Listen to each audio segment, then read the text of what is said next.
All right, let's load it up. Let's load it up.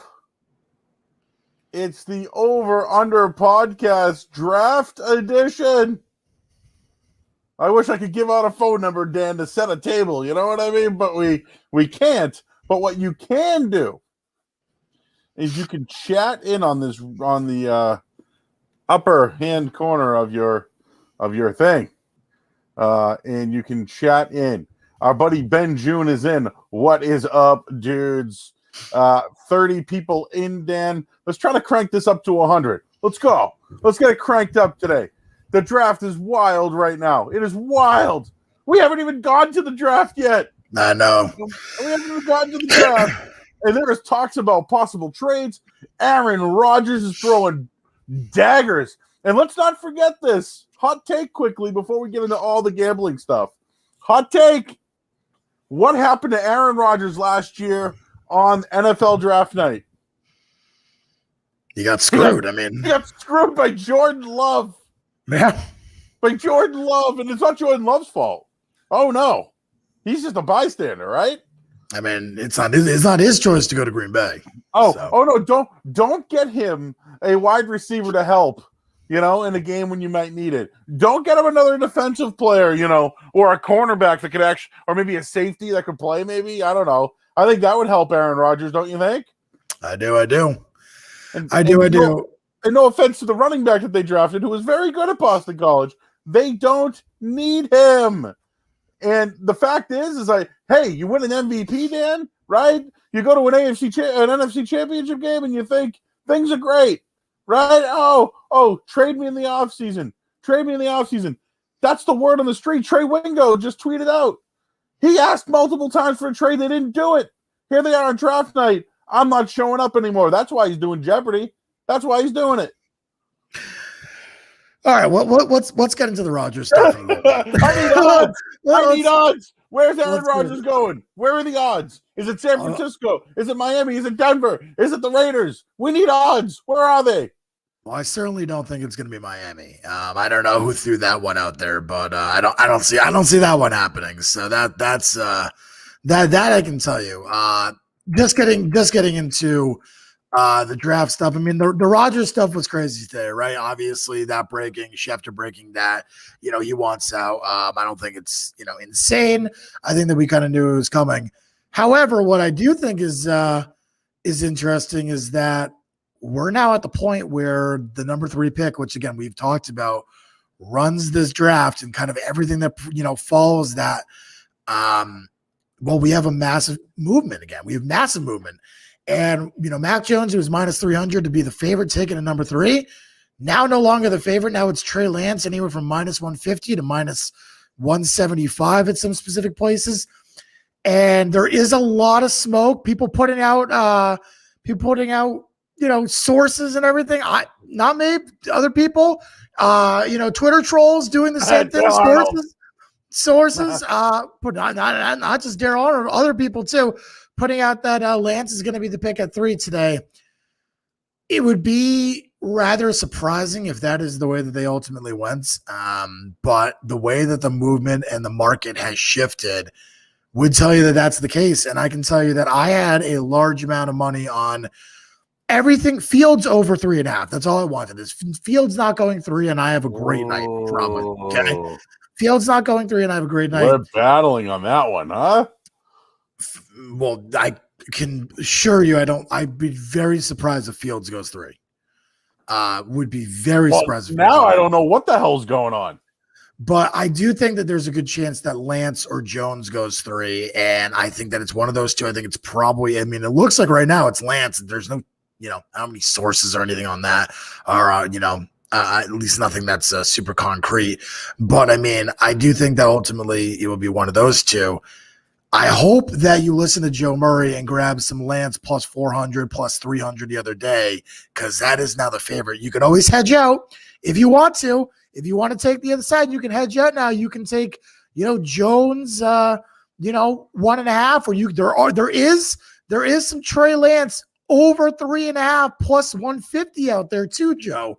So you can hedge out that way if you want as well. So, there is a hedgeable situation. If you look hard enough, you find some stuff you like, you can definitely find some hedgeable spots there. So that's what I'll say in regards to Trey Lance is that I think that it's going to be Lance or Jones. And I don't think it's going to be Fields. And I don't know what else to tell you, dude. If you think it's going to be Fields, I mean, at this point, pretty much every major reporter has told you it's not going to be Fields. If you're holding out for Fields, you're holding out for some fucking reason that honestly doesn't make sense. Maybe you just want to play the contrarian, for whatever reason. I don't get it. If you think it's Fields, I don't know what to tell you, man. I don't think it's going to be him. I think he's going to fall. So I think it's going to be Jones or Lance, and we'll see what it goes from there. Either way, I think that you should have a good night on this podcast because I gave you Fields over 3.5 a couple weeks ago. Joe gave you Trey Lance to go number 3 overall plus 400. Plus 400. You can put hedge out of that now too. So either one, you're probably looking pretty good on both of those, to be honest with you. So all right, Dan, you said something today when we were on with Toucher and Rich this morning that's got me really thinking. And there's online books, Dan. There are locals. There's your DraftKings app. There's Bovada, there's Bovada, all these other stuff. And you said something today that I think I'm going to look into a little bit here. Okay. We're on Twitter like crazy, right? I mean, we're on Twitter all the time, dude. I think it might be worth us looking to see, who are the guys? Schefter. Who else should we be watching tonight? I mean, let's be real. If we could, and where I'm going with this is you mentioned following Twitter, seeing what the next pick would be, trying to gauge it on some sort of positive odd or who could be the next pick, possibly finding a leak, possibly seeing something come up, and then taking the bet. The worst that could happen is they return it, right? Yep. And how many people are returning it? Like my local's not going to return it. You know what I'm saying? He might be like, Joe, you're a shady motherfucker. I'm paying you, but watch the fuck out. You know what I mean? But for the most part though, like who should we be watching tonight if we want these type of leaks? Schefter is a good one. Unfortunately, I personally don't like him. And I think that he hates Bill. But Dove Kleiman is a really, really good draft fall. He was really, really good last year with draft picks. Mortensen gets them. I think Miller gets them. What about Jay Glazer, maybe?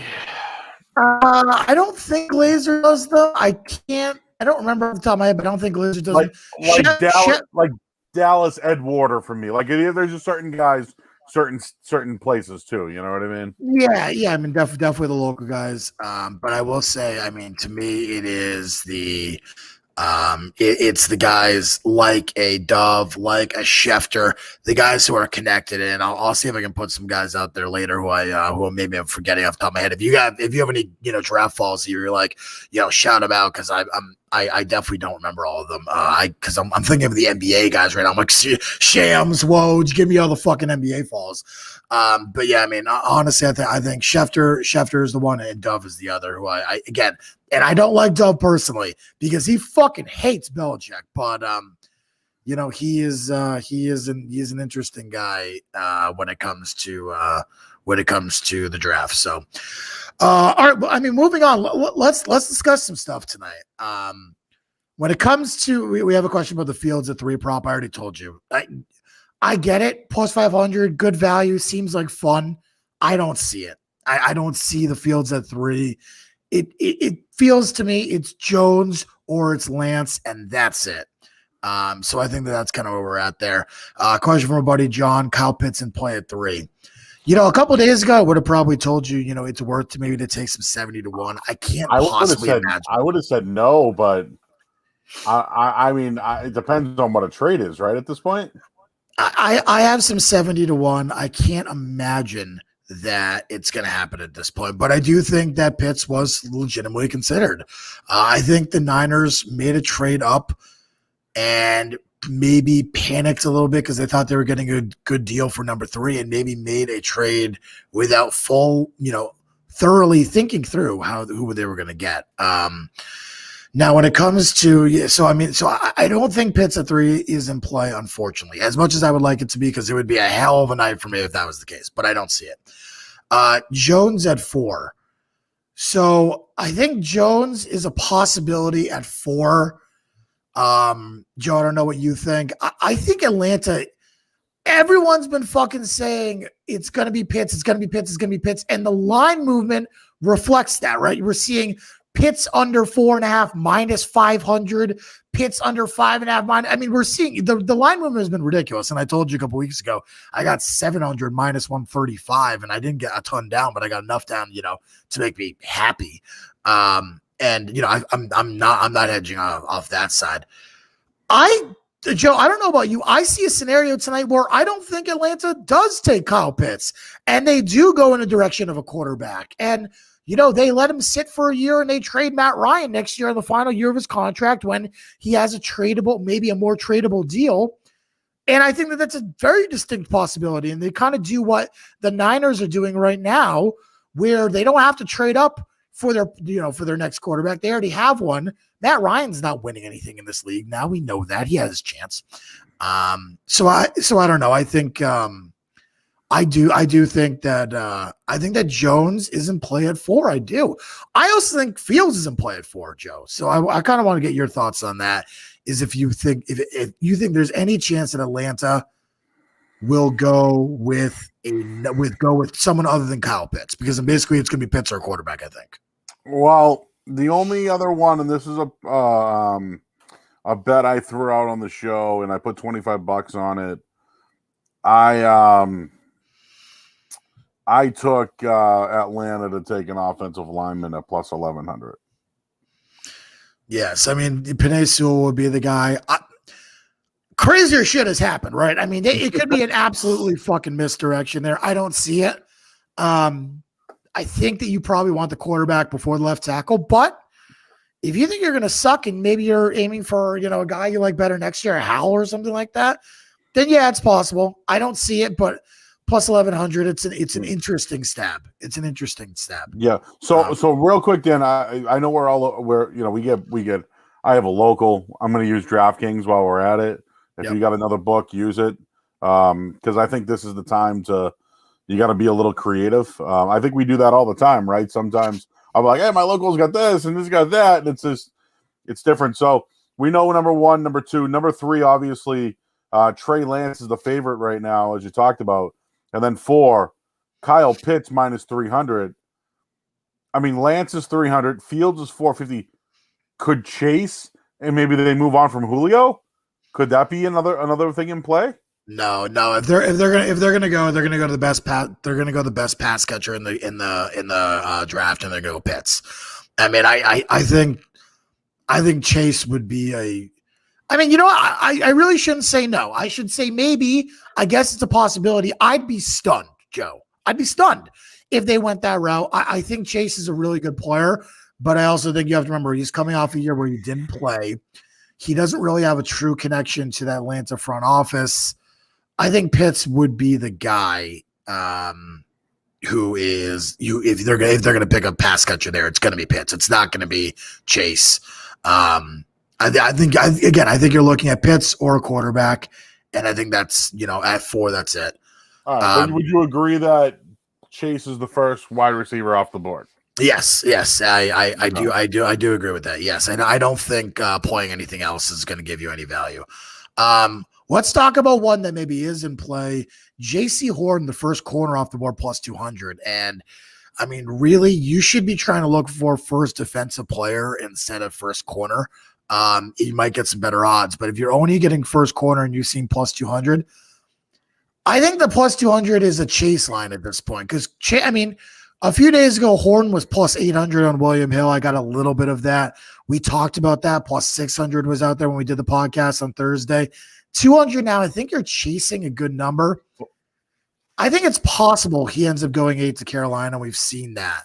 But I definitely have not seen anything.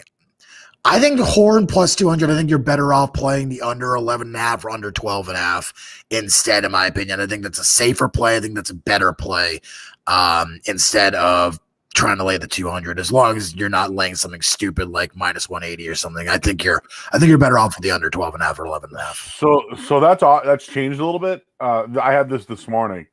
Surtain was minus 125 to be the first defensive player. Horn was 175. Parsons 550. Jalen Phillips 1,000, and then Kwity Paye was also 1,000. So, and then we talked about line moves, Dan. We mentioned Jamar Chase now as the big favorite.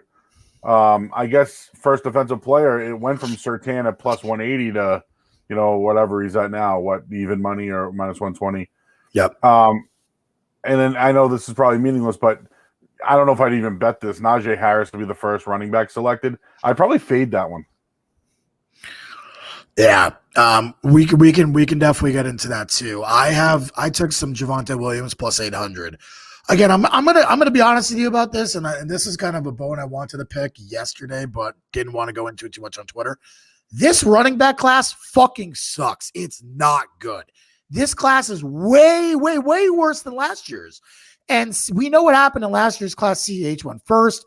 That was kind of people were giving us, you and me, Joe, a hard time for playing some of that. And I was, I will say this though. I think the pandemic had a lot to do with the running backs. I just think that a lot of guys opted. I just think it was, besides Najee Harris, who we already knew was going to be a star. I didn't know both the kids from North Carolina would be outstanding like they were. I thought one of them would be, Yeah. Again, I do think that playing first running back, if you got Najee Harris early at plus money, Sam Pejanovic gave that out on Chicken Dinner, which is why you should listen to Chicken Dinner for this stuff too. He gave that a couple months ago at plus money, and so I have a little bit of that.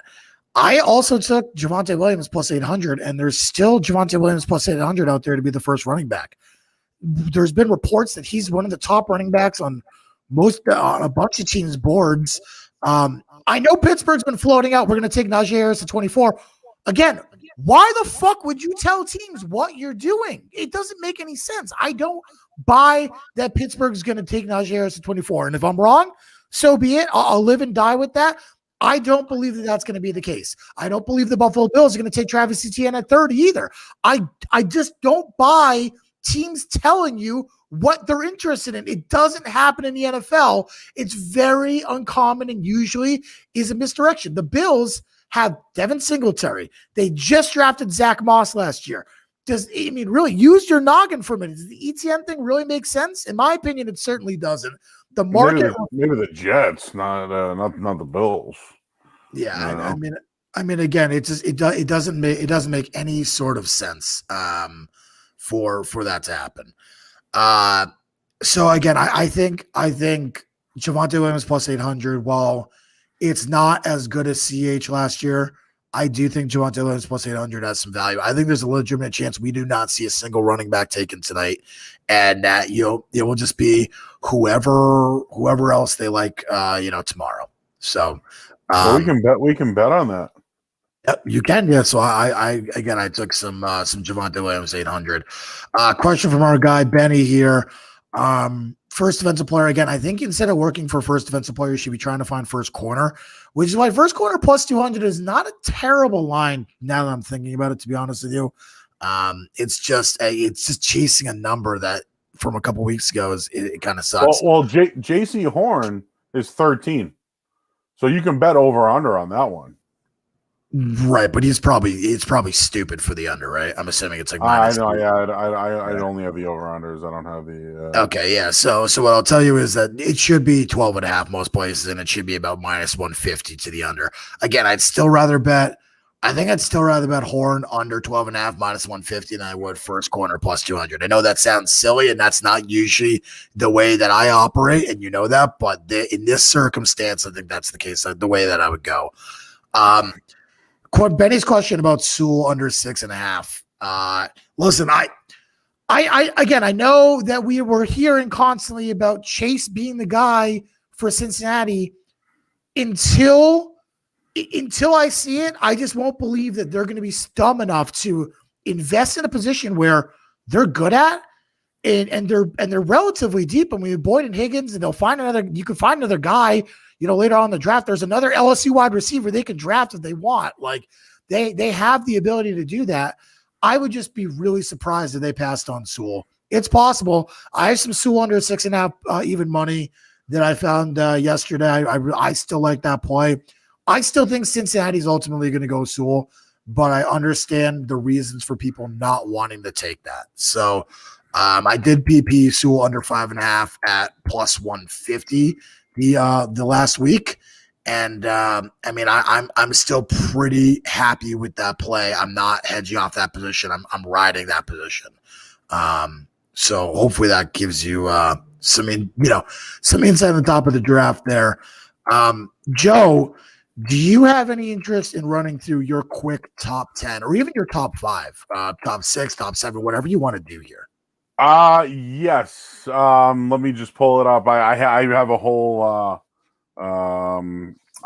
draft, and I'd be happy to share that with you.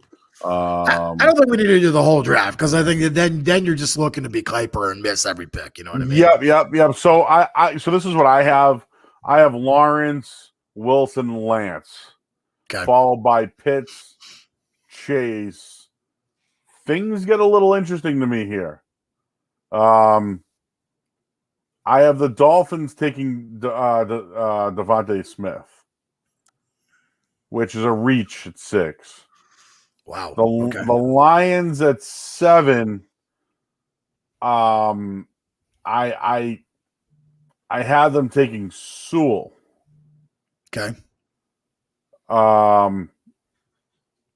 And who do we got? Carolina at 8. I had them taking Slater.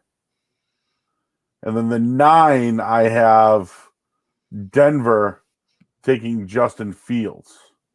Okay. 10, I have Patrick Surtain. 11, I have Jalen Waddle. 12, I have J.C. Horn. 13, I had Jalen Phillips. 14, I had Micah Parsons. Okay.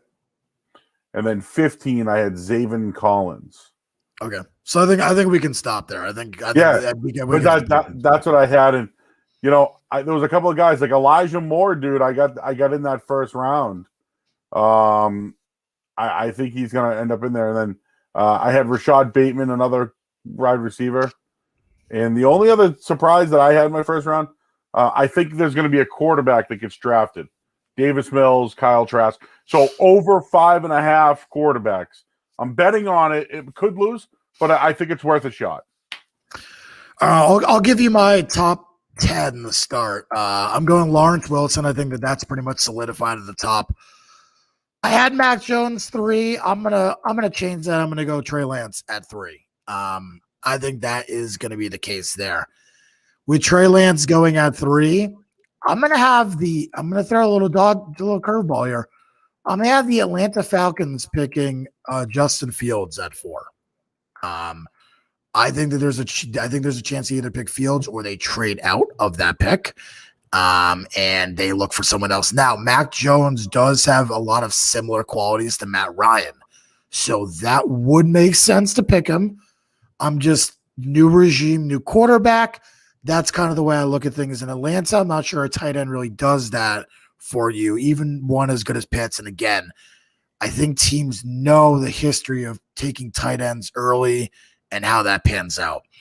5 with the Bengals, I disagree. I don't think they're going to go Chase, which I'll probably end up being wrong on. I think they're going to go Sewell. 6, I think Pitts is going to go to the Dolphins. I think that he slides down there. He ends up at pick 6, and I think that's why we've been seeing these 4.5, 5.5 lines. I've been told by a specific bookmaker there is, quote, a reason they are not moving off the number of 4.5 or 5.5. And they haven't moved off of it, and a lot of them don't want to move off 5.5 just because they feel there's a chance he goes at 5, but they feel like they made that Atlanta going Pitts at 4 is a smokescreen. At pick 7, I have them going Chase. I think Chase fits, Detroit very well. At 8, I have Carolina going J.C. Horn. 9, I have the Washington football team trading up to get Mac Jones. That's right, Mac Jones.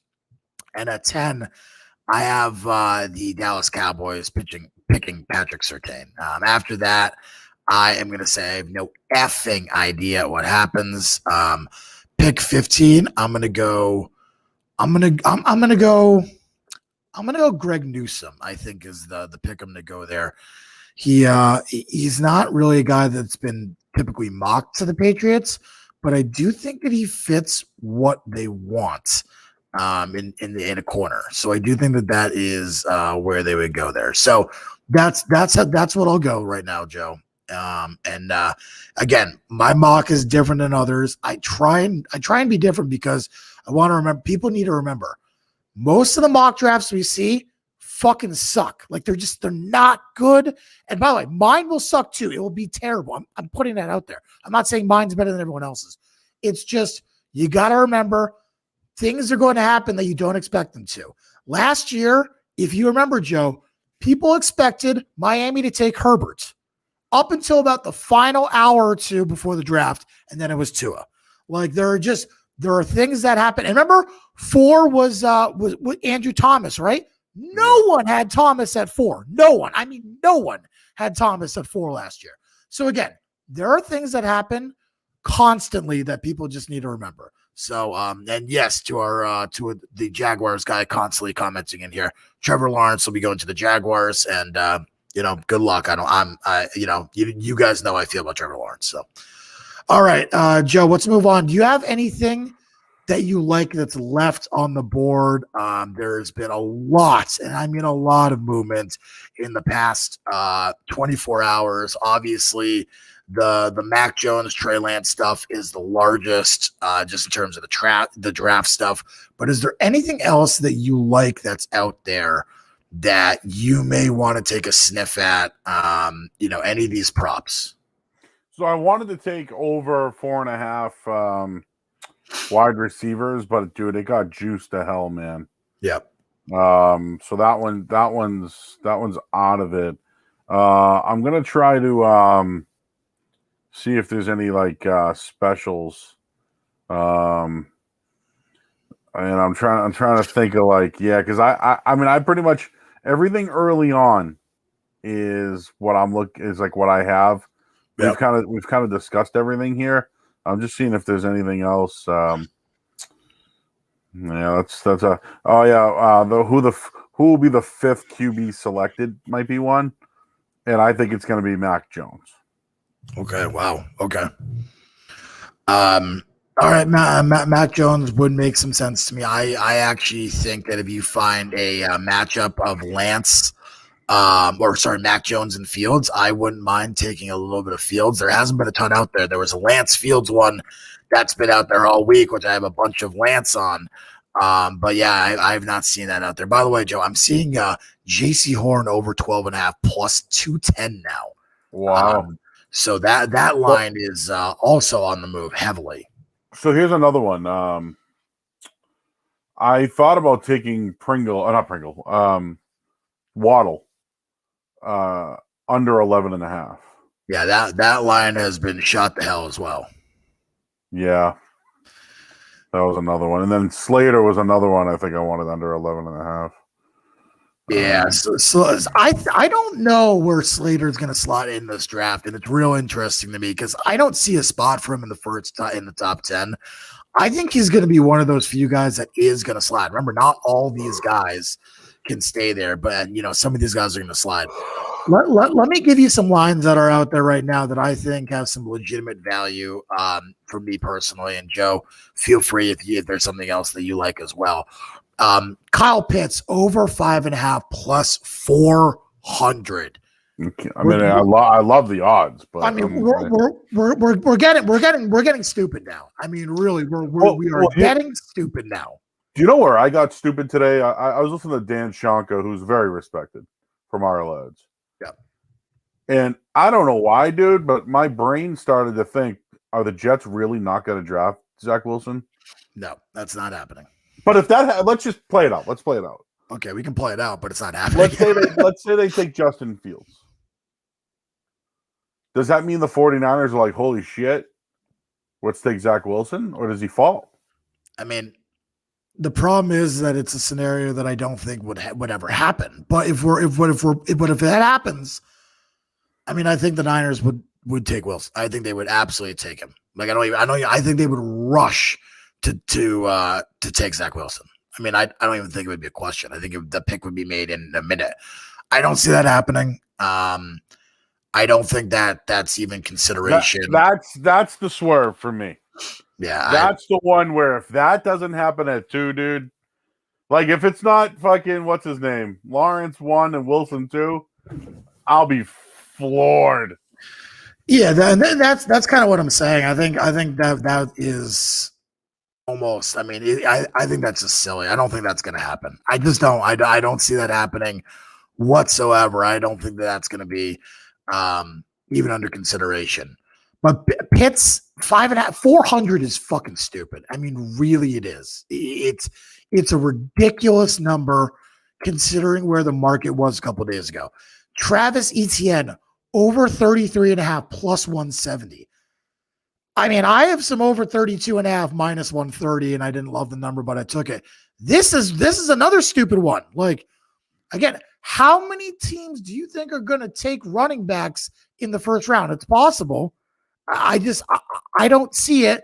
And another one, Najee Harris, over 24.5 plus 150. I think those three, I feel pretty damn good about 2 of those coming in. In fact, give me Najee Harris over 24 plus 150. I don't see why Pittsburgh would basically put it out there that they're taking him. I just don't see it. So I know Najee Harris is really, really well respected, Joe, but he's not. I don't even think he would be on as high as Clyde Edwards-Helaire was last year on certain draft boards. Yeah, I think a pass catching the kid from North Carolina makes a lot of sense to me. So I was looking at this too. I Travis Etienne. I was looking up and I kind of like over 32.5. Yeah, over 33.5 is plus 170. Oh. I mean, it's just. Yeah, I think he goes to the Jets at 34. I think the Jets like him. Yeah, I'm gonna go over 32.5. Okay. Yeah, you can keep it if you want. You can ring that fucking bell. Yeah, there we go.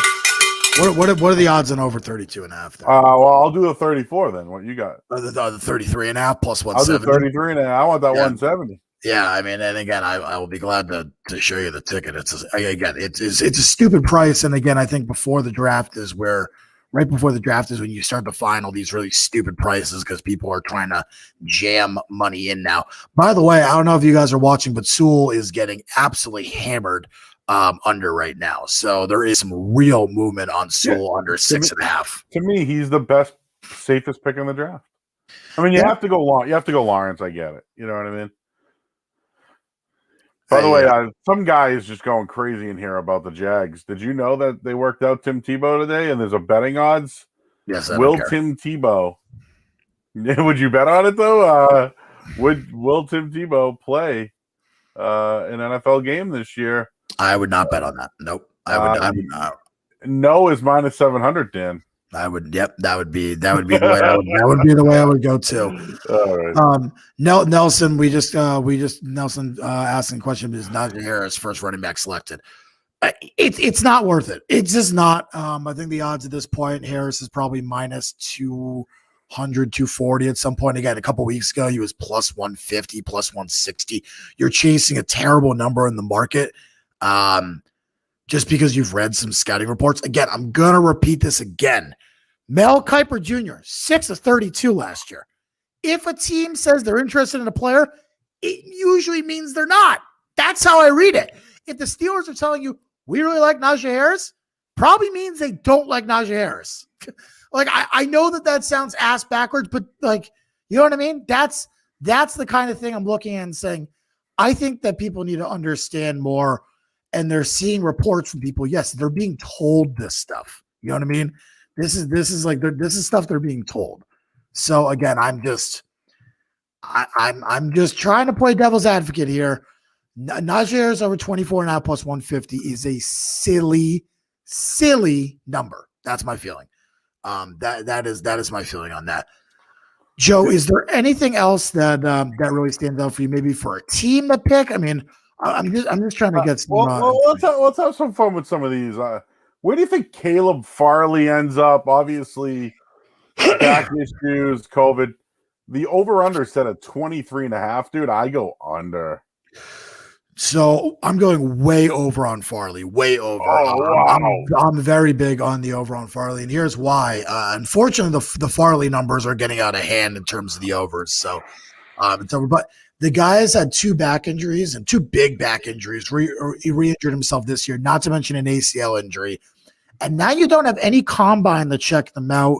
You're not able to do the kind of medical work that you usually are able to do on prospects.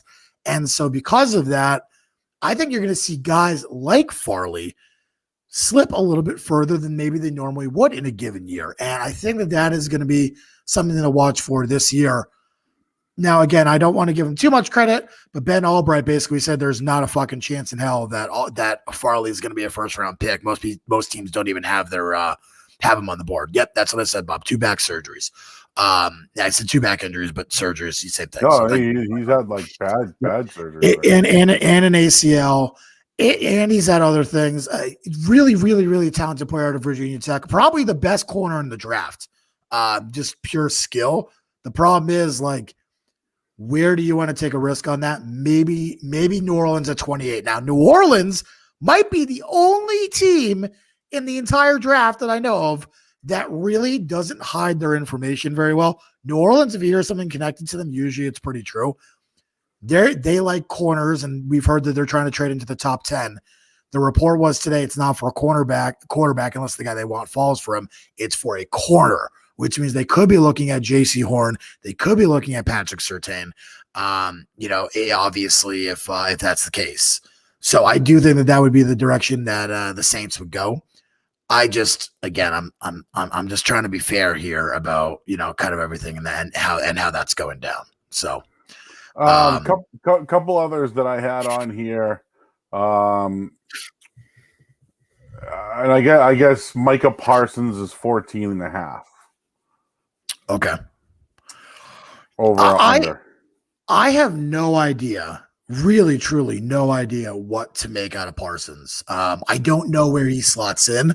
I don't know what teams are willing to take a risk on him. I feel pretty strongly that the Patriots don't want to take a risk on a character guy like that at 15.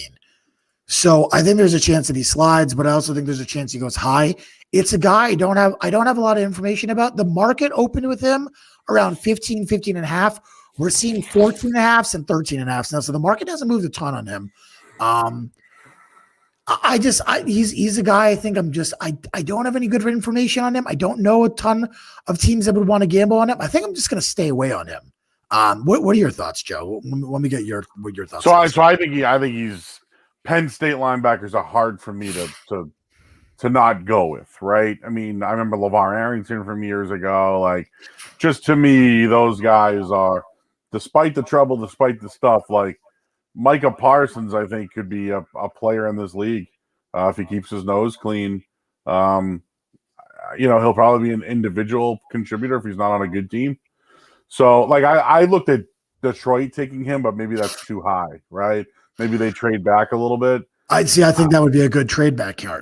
Yeah, if they want him, Joe, I think that would be a good position for them to trade back there. Yeah, but if he's on that team, he runs the show. You know what I'm saying? Like, and they put a couple of good corners in there now, and but like he's a plug and play now guy, and he's got to get the rep. Dude, he plays for 2 years every single down. He'll be a Pro Bowler in three years. You know what I mean? Yep. Or who knows, even before then. But that's just how I feel about him. But the character issues are a real deal. But my whole life, Penn State linebackers, man, they've always been pretty good. All right, Joe, you were talking about this guy earlier. Let me get your thoughts on him. Elijah Moore. I've seen his number kind of pop all over the place, but his number is starting to real creep up right now. It was 34.5 the other day, dropped to 27, moved up a little bit to 28. Now we're back down to 24. There's some legitimate movement with Elijah Moore. Joe, what do you feel on the over under 24.5? Because I think he's going to be a first round pick. 5'10", 160. That's kind of one of the issues there with him. But dude, he runs a 4.35. I just think that Lane Kiffin offense really helped him. Like he had 67 catches for 850 yards. If he gets thrown the football, I don't see why he can't do that type of production. Anyways, but dude, like ever since he came into college, he's played every single down. Like I think he progressed every single year. I know he's the Biletnikoff winner. Like those guys usually trend pretty well here. All right, so I'm seeing 5'9", 185, 5'10". That's dude. Like Rondell Moore is another guy. And I know that Devontae Smith is probably going to drop because of that. I think these guys are. I think this draft is like last year, stacked at wide receiver. Dude, there's going to be wide receivers going in the second and third round that might have first round, grades, or maybe second round. You know what I mean? But I just think that because of the Lane Kiffin offense, he'll be able to pick up an offense easily. Like I'm thinking late in the draft, right? Who did I have him going to? I'll look it up again quickly. But like late in the draft, I could see him going somewhere. Like Rashad Bateman, I kind of had him going to Baltimore. Like I just thought that might have been a good fit. I had Elijah Moore going to Tennessee because they need a replacement, right? So that's and maybe that's reaching, right? 20 whatever it is, 23 too high for him. It might be. Yeah, I think that may be a little bit high, but I also think maybe this is, that's going to be the area of run on wide receivers. Like, would it shock you if Pittsburgh went wide receiver? Well, maybe because but they need to get better. They had too many drops last year. I think Pittsburgh. I think running back, but maybe they go. The problem is, so does everyone. So does everyone think they think running back. And again, it's just most NFL teams, when you go that way, they'll go another way. Now, I don't think that Pittsburgh will pick him. I mean, they picked Claypool last year, and Claypool was a goddamn monster. And with Deontay Johnson and Juju coming back, I don't see it. I'm just trying to say, like, listen, that is a team that loves to throw the football and has extreme success. So if you're looking for maybe a team that, a guy or an area where there's run on wide receivers, think about maybe Pittsburgh trades out of 24.5 and 24. And now we're looking at that 24.5 number being pretty accurate for, where a guy, for a guy maybe like Elijah Moore, who's sitting at 24.5.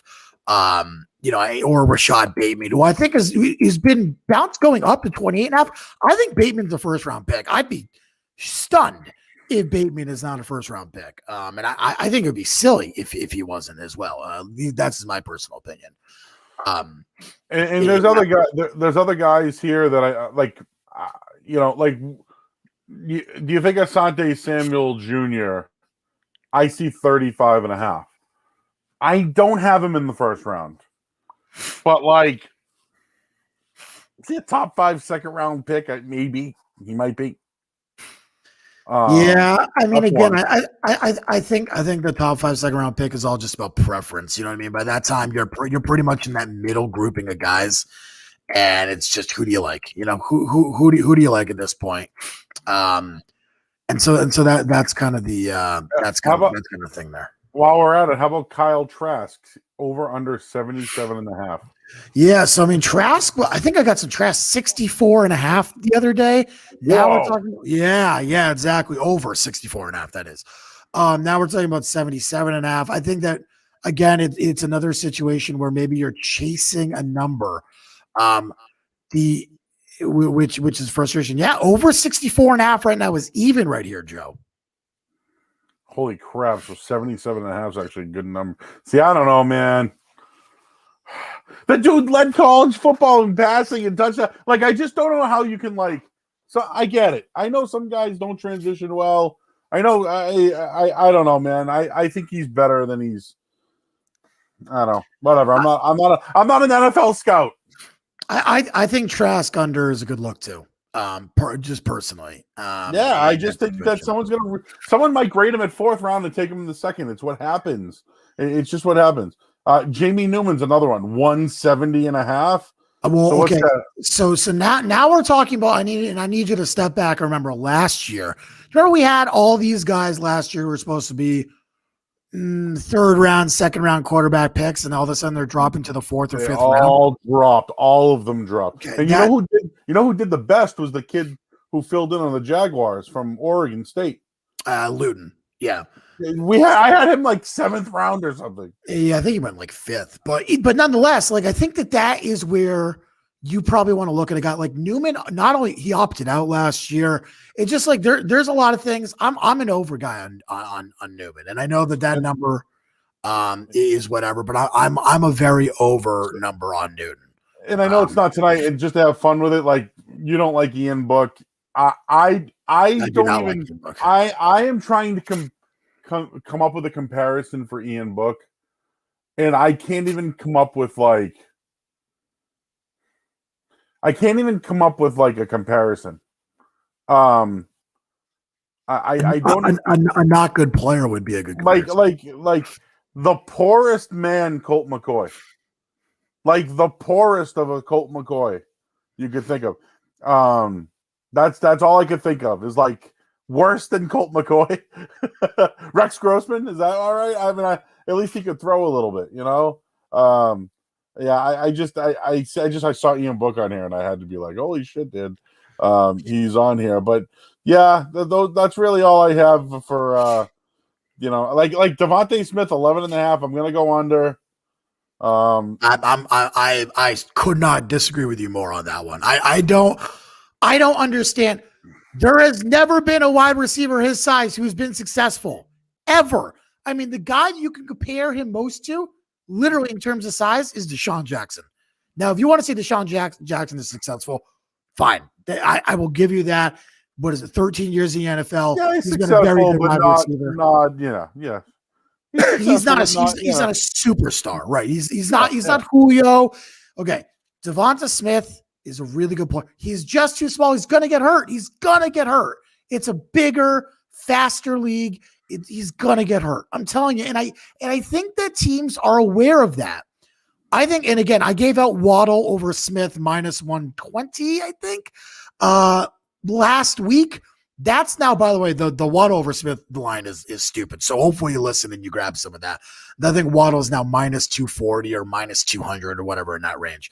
But I do think that Waddle is also the line is too overinflated now. Can we just talk about this for a minute? Yeah. Who's been the most disappointing Alabama wide receiver? The most disappointing Alabama wide receiver. Like, has there been one?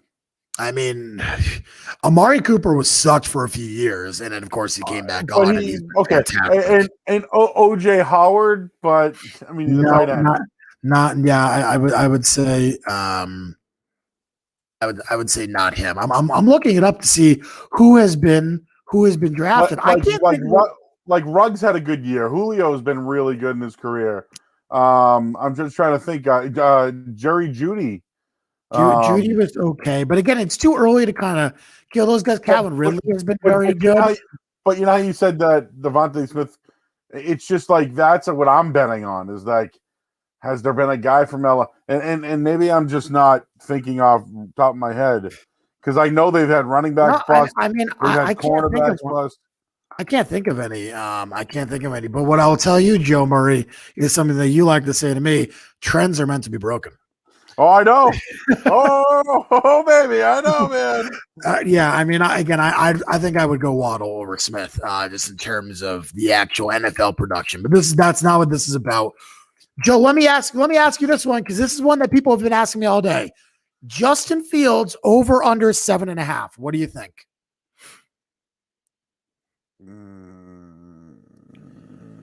See, because I think that no team is trading up to 7. So I think you have to be pretty confident that teams trading up. I guess a team would have to trade up to 7 for him if they think that Carolina is going to take him, or Atlanta's taking him at 4. I'm gonna go over.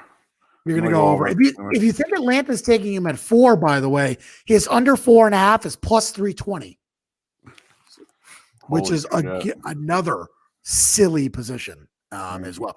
By the way, we're now seeing Lance over 6.5 pop at plus 215. So again, I do think Lance is going to end up unfortunately being the pick at 3 there, which is going to be good for you. You're going to be a very happy man. But anyone who ended up finding any stale ace Trey Lance to be the third pick, I'll tell you, I got a lot of Lawrence Wilson Lance today. A lot. So that was certainly interesting. Yeah. Dan, are you bringing like a Top Shot group to our gambling show? Because like there's some people talking Top Shot all in our chat today, and it's just like I listen, I appreciate. I welcome all comers. Like let's go. I mean, I'm still a Top Shot guy. It's just the product is really taking a hit recently. So just real quick, I wanted to bring this up. Not gambling, but it's kind of. So box breaks are really big right now. And the Justin Herbert rookie card last year, big money, dude. Like 2, 3. I mean, so I'm thinking tonight, Lawrence, right? Who's that number 3? I think that's gonna be maybe the best card. Like, dude, there were tons of Tuas, right? I mean, that's not really. So I'm like thinking now, like maybe who would be a big one for that, and then obviously there's Top Shot there. So and someone just asked again, Patriots defensive. I had it at 150. It's now down to 140. Dan, Patriots to pick a defensive player. Yeah, I saw that. Again, I think there's a chance they trade up for a quarterback. I think the quarterback that they want is Mac Jones. I don't think it's Justin Fields. And I think that it's very simple explanation. Again, this is a team that rarely lets out what they want to do. So why would they start telling everyone what they want to do?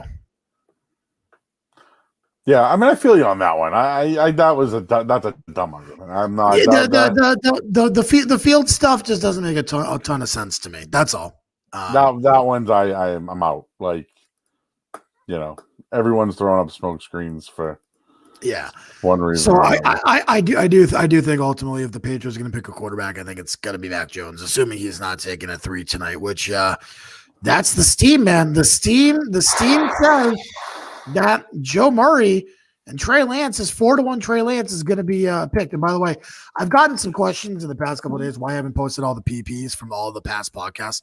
It's just because it's all draft related stuff for the most part. There's a few other things. I'm going to post everything tonight. I think, and I just took one tonight, the Etienne or ETN, whatever it is. Yep. And you can post them, but just from what I know off the top of my head, it's Trey Lance, Patriots selected defensive player.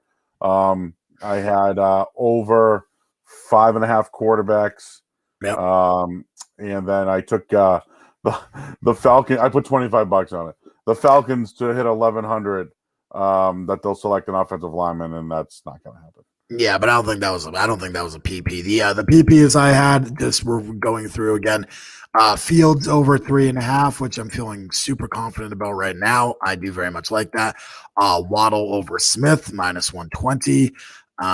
We had Najee Harris over 28.5, which obviously the number has moved on me in the opposite direction there. So that one doesn't look so sexy, but is whatever. We had Caleb Farley over 22.5, which in my opinion is still good. I just talked about how I was going to take some. Joe and I both just double PP'd the Etienne one over 33.5. We both like that. And then I'm trying to remember one other. Oh, and the Sewell under 5.5 was the other one. I was going to say I knew I had one other one. So the Sewell under 5.5. was one too. We listen. We've talked about a ton of different stuff. And just places, where to invest. If you have any questions, ask them now, because I'd say we probably got about 5-10 minutes left here. We've talked about a lot of these guys. Hopefully we'll talk about some more numbers tomorrow. I know I've gotten a ton of questions on Greg Newsome, Zaven Collins, Aziz Ojulari. How do you feel about some of those guys, by the way? And now that you got it, because I got them in front of me. Vera Tucker, I have 16.5 over under. Ojulari, 24.5. Zaven Collins, dude, 24.5. So I'm going under on the Zaven Collins. I'm not going to bet it, but I feel pretty good about that one. So I have a bunch of middle ground on Ojulari. I have a bunch of over 21.5 and a bunch of under 26.5, and even under some 25.5. I really think that he's a guy who really you can see in any of that kind of area, which is why I went for the middle shot there. I think that he's one of those guys, just because of the lack of pass rushers in this draft. I think someone's going to take him. I really do. And I think it's going to be earlier than I think. I think it's going to be early. He's going to be a guy that's surprising and whatever. So I don't think that's a big deal. But anyways, I think that that's the case. And Zaven Collins, I fully agree with. I fully agree with the Zaven Collins one. So I think he's going to be under 2.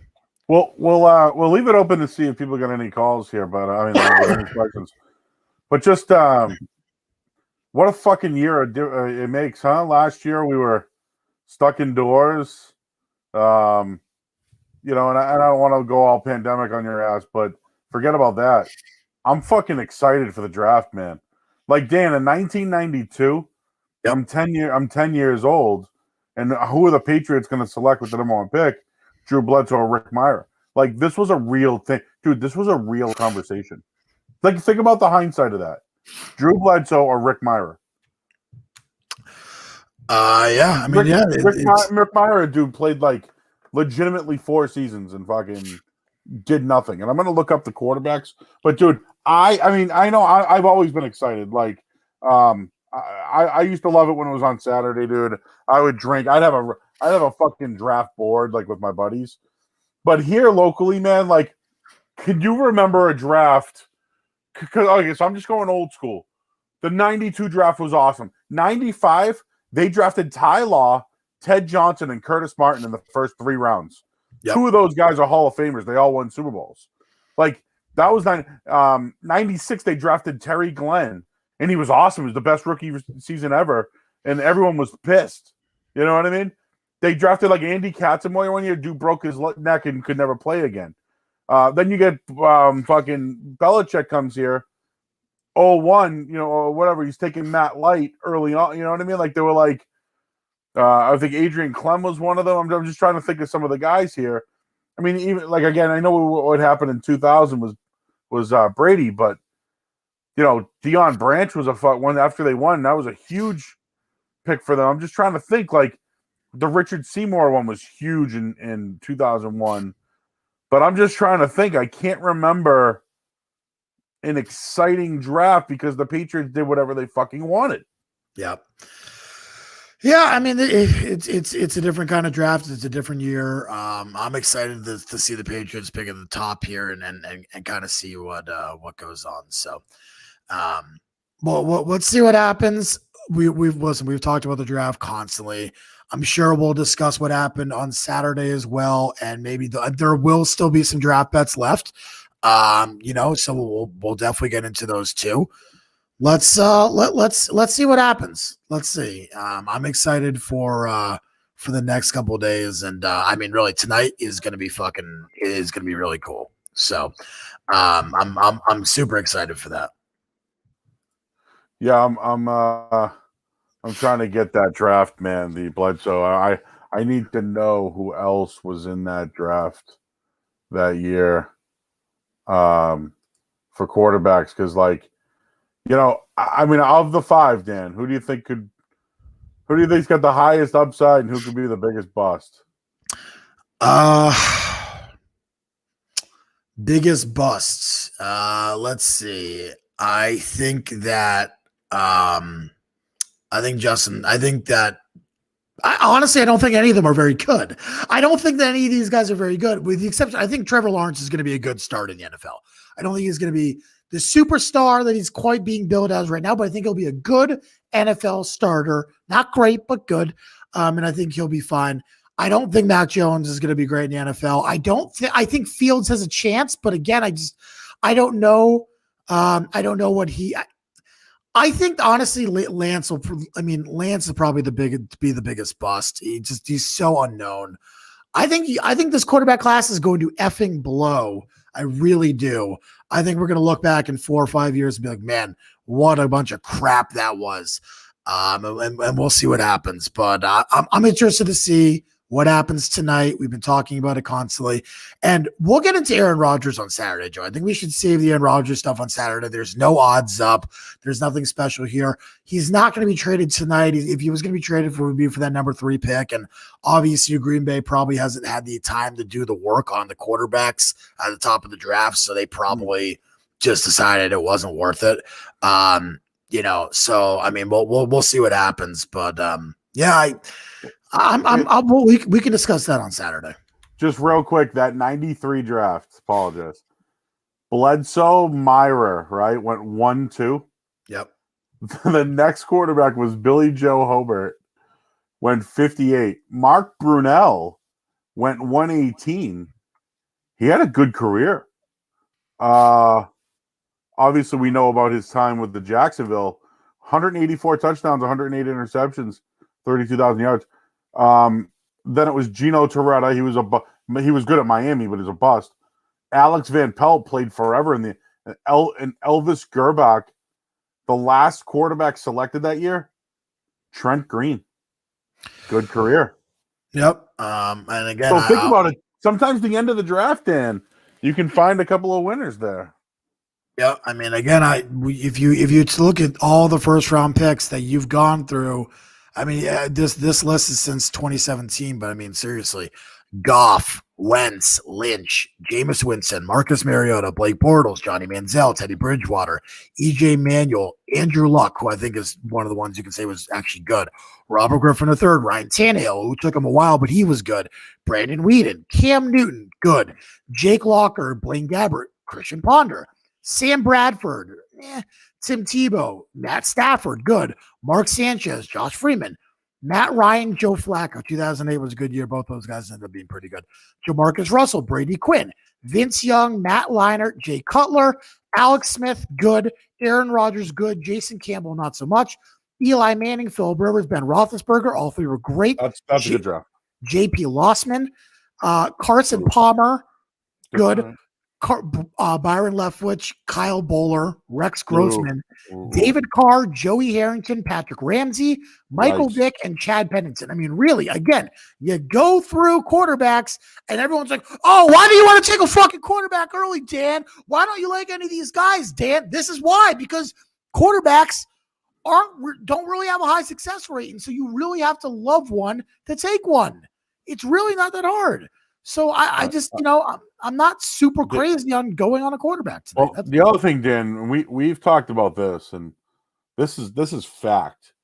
If you're a quarterback and you're drafted and you're not starting by your 3rd year, you're fucking out of the league. Good. You're unless you're Aaron Rodgers, you're out of the fucking league, and it's the truth. It's the truth. We've gone over it. Look at for example, Jared Stidham, right? If that dude isn't starting day 1 this year, which I don't think he will, he's out of the fucking league. Yep. I mean, it could be a backup, could be hey, Jared Stidham's going to start for the Titans tonight. You know what I mean? Like we're going to hear about that. But it never works. Never.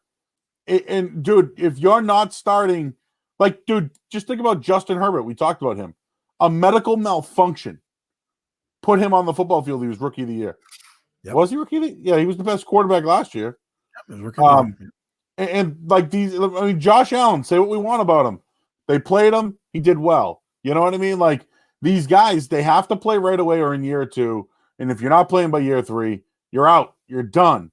And, the way I look at it, if Lawrence is he could be a bust, and maybe Urban Meyer, because I already told you I'm fading all rookie coaches. Zach Wilson could fail in with another rookie coach.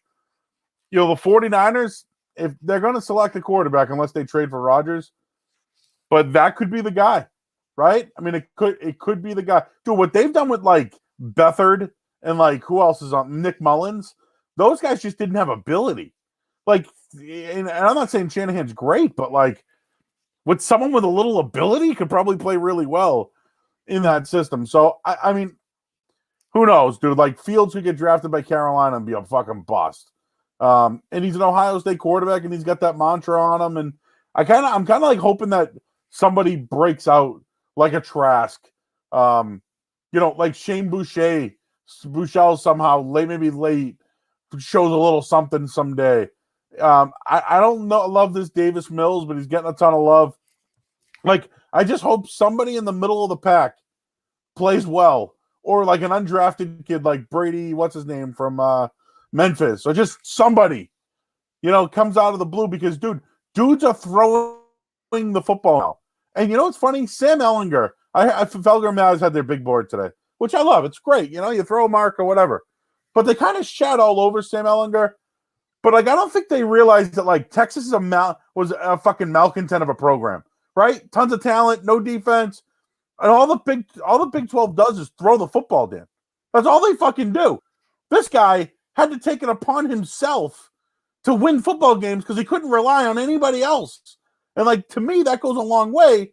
I still don't see him starting in 3 years, though. So in the end, that's how I feel about him. All right. That's a good rant right there. That was a good rant. I'm done. I'm ready to go eat a steak, watch the draft, and enjoy the night. We've talked about the NFL draft for the past couple weeks now. We've given you a multiple different bets. Let's enjoy the draft tonight. Good luck to all the draft bettors out there. Hope you guys crush it, and we will be back on Saturday with the show to give you whatever else is remaining. More bets. We'll have more bets. Yep. We're going to talk about the guys I just mentioned, right? Yep. Where's Ian Book going to end up? The late quarterbacks and the Kentucky Derby. That's Saturday's show. That's all Saturday's show. Pick number 199, right? Oh boy. All right, Dan. We went overboard. All right. Hey, it's almost draft time. If any Aaron Rodgers odds come out, I'll tweet them out here. You said a steak dinner. I'm going to have some pasta, and nice. I am ready to go. So, all right, everybody, thanks for checking in. We'll post this. It will be up soon. He's Dan Lifshatz. I'm Joe Murray. This has been another edition of the Over Under Podcast. Who you got? Good luck tonight, guys.